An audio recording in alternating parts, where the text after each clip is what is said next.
Hello everyone, I'm Payal Jadhav, and for organizational behavior, my presentation topic name is Work from Home. Working from home affords you flexibility, but it also demands a lot from you in return. Imagine that your office chair is your coach, your commute is the length of your hallway. Your snack drawer is your entire pantry. Think it is a dream? Not.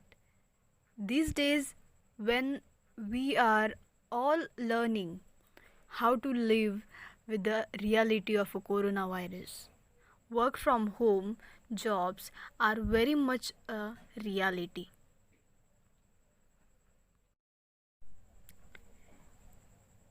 You are truly independent. It is much more than just the benefit of getting work in your pajamas.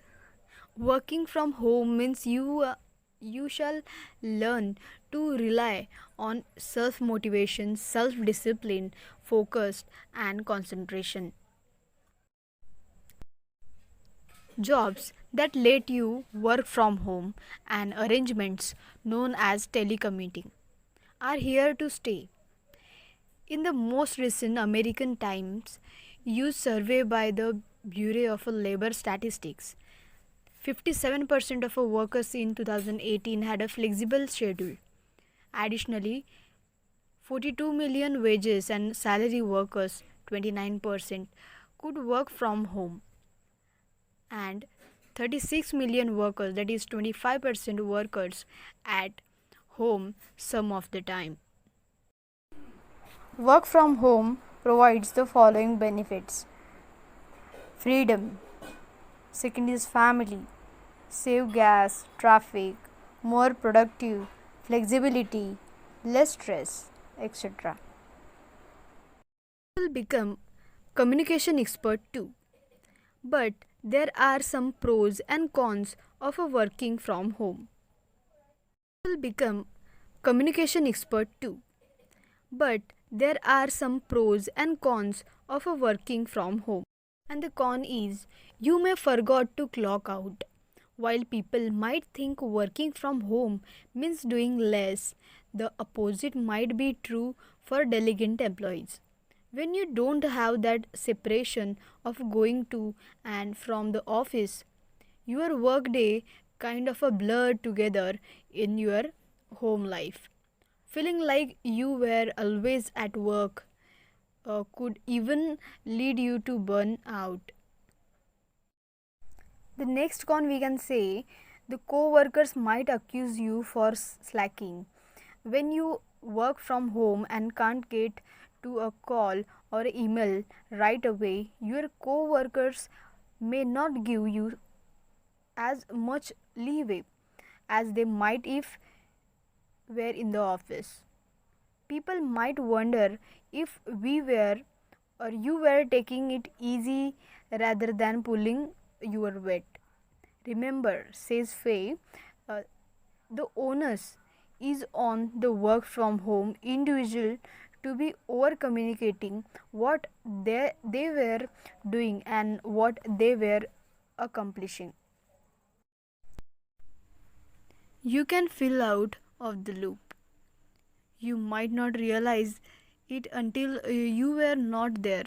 But there is a lot of a casual collaboration that happens in an office. Whether it's picking up on the best practices of your colleagues or having an impromptu brainstorming session over lunch, it is hard to replicate that from home. If I have my own company, then I will make some point which my employee have to follow. First point is keep it professional. When even if you don't have a dedicated office, try to set up a workspace and make it off limits to rest of your household while you were working. There is nothing worse than being on an important work call only to have the doorbell ringing, the dog barking, and the kids screaming in the background. Second point I will make that uh, be responsive. Get in the habit of sending a prompt reply whenever you get an mail, even if it is just to say go it, or I will get back to you by noon.